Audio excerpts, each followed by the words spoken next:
Assalamu alaikum everyone. I'm your teacher Miss Sitwat. I hope you all are fine.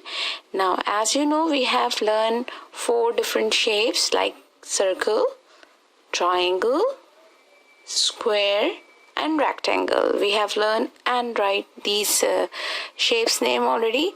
Now in today's lesson we will learn 2 more shapes. So first shape is oval. Oval is like an egg. So spelling of oval is O-V-A-L, oval. O-V-A-L, oval.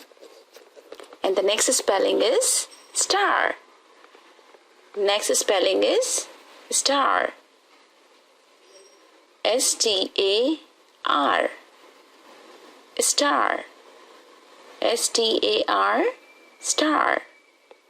So kids, you have to learn and write these 2 spellings in your rough copies. So take care, Allah Hafiz and bye-bye.